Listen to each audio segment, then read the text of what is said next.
প্রচুর লোক, যদি চুরি হয়ে যায়। ভয়ে দিলাম দৌড়, বেরিয়ে গেলাম বাড়িতে। কারণ এই সমস্ত ঘটনার পরে আর মন টিকছিল না মেলায়।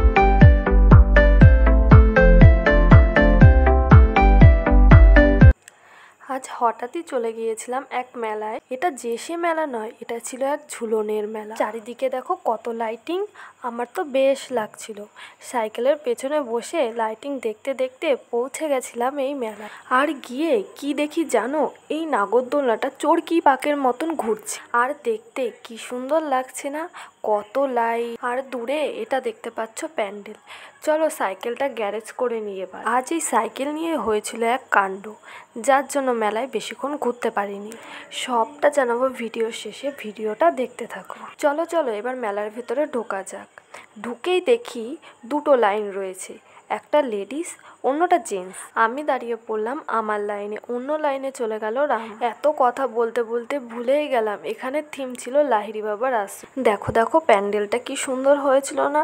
কিন্তু প্যান্ডেল সুন্দর দিয়ে কি হবে, খুলে দিল সেই ছেলেদের গেট আগেই। আমরা দাঁড়িয়ে থাকলাম প্রায় 30 মিনিট। তারপরে কি হলো জানো, আবারও খুলে দিল ছেলেদের গেট। আরে আমাদের দিকে তো একটু দেখো, কতক্ষণ থেকে সে দাঁড়িয়ে রয়েছে। বাবা, অ্যাট লাস্ট আমাদের গেটটাও খুললো। ভেবেছিলাম তো রাম আমাকে রেখে চলে যাবে, আর ওকে আমি খুঁজে না পেয়ে মেলায় হারিয়েই যাব। যখন মাথার মধ্যে এই সমস্ত কথা ঘুরছিল, তখন দেখি গেট না খোলা অবধি রাম আমার জন্য দাঁড়িয়েই ছিল। এরপর দেখো আমরা দুজনা একসাথেই প্যান্ডেলের ভেতরে ঢুকছি। যেই লাহিড়ী বাবার আশ্রমের আদলে এটি করা হয়েছিল সেটা ছিল আমাদের এইখানে। আসলে কিন্তু লাহিড়ী বাবার আশ্রমটি ছিল সাদা, কিন্তু এই আলোকসজ্জাতে হয়ে উঠেছিল এই আশ্রমটি বিভিন্ন রঙের। আমার সব থেকে যেটা ভালো লেগেছিল সেটা ছিল ইন্ডিয়ান ফ্ল্যাগের কালার, আর এই টাইমে ছিল স্বাধীনতা দিবস, তো যার জন্য এই থিমটা পুরো মানানসই ছিল। এরপর দেখো টুকটুক করে ভেতরে ঢুকে পড়লাম।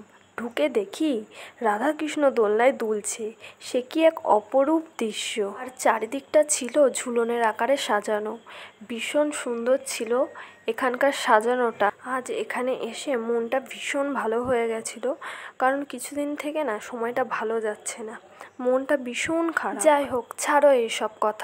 ভেতরে ছিল ভীষণ ভিড়, আর যেটা ছিল একটা কি নিয়ে জানো, ছোট ছোট বাচ্চারা যে মোবাইলটাকে মিসইউজ করে, তারা বোঝে না, কিন্তু বাবা মা তাদের ভোলাতে হাতে মোবাইল তুলে দিচ্ছে। এই মোবাইলের জন্যই রাস্তাঘাটে প্রচুর অ্যাক্সিডেন্ট হয়ে যাচ্ছে, ঘটে যাচ্ছে বিভিন্ন দুর্ঘটনা। আর এই অভিনয়টা করেছিল এখানকার গ্রামের ছোট ছোট ছেলেমেয়েরা। শোটা ছিল ভীষণ সুন্দর, আর একটা শিক্ষণীয় ব্যাপার ছিল এটার মধ্যে। যারা ভীষণ ছোট ছোট বাচ্চারা বা তাদের বাবা মারা এই শোটা দেখতে এসেছিল, তারা এখান থেকে প্রচুর জিনিস শিখেছে। শোটা দেখার পর যখন বেরালাম মেলা ঘুরতে, তখনই রাম বলছে সাইকেলের চাবি কই? খুঁজে পাচ্ছিলাম না চাবি।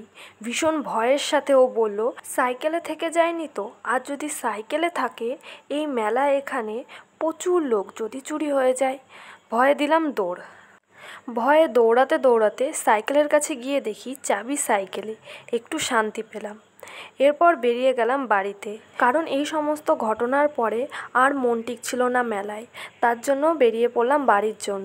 চলো আজকের ভিডিও এইটুকুই, খুব তাড়াতাড়ি দেখা হচ্ছে নেক্সট ভিডিওতে।